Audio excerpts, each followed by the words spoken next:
বিসমিল্লাহির রহমানির রহিম। একটা এসির কমপ্লেন আসা হয়েছিল, তো কাস্টমার আমাদেরকে বলেছিল যে এসিতে হচ্ছে কোনো ঠান্ডা পাওয়া যায় না। এখানে হচ্ছে আমরা দুইটি সমস্যা পাই। প্রথমত হচ্ছে এসিটার যে ইনডোর জিনিস সেটা পারফেক্ট কাজ করে, কিন্তু আউটডোর জিনিস সেটা হচ্ছে কাজ করে না। মানে আউটডোর যে ফ্যান যে মোটর সেটা হচ্ছে কাজ করে না, কাস্টমারদেরকে বলেছিল। অতঃপর এসে হচ্ছে আমরা এখানে যে আউটডোর জিনিস সেটা হচ্ছে দেখি পিসিবিতে লাইন আসে, কম্প্রেসর পারফেক্টলি কাজ করে, কিন্তু এখানে ফ্যান যে মোটর সেটা হচ্ছে কাজ করে না।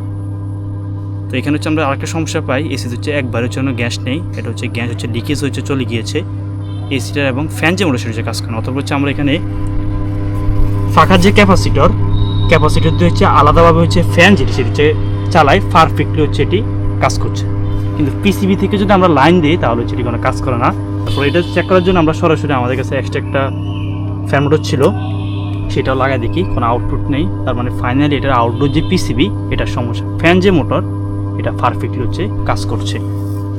তো এটা দুইটা কাজ করতে হবে, পিসিবি যেটা সেটা পরিবর্তন করতে হবে, আর গ্যাস যেটা সেটা হচ্ছে কন্ডেন্সারের ইউজে ব্যান, এটার পাশ দিয়ে হচ্ছে এটা ড্যামেজ হয়ে গ্যাসটা হচ্ছে লিকেজ হয়ে চলে গিয়েছে।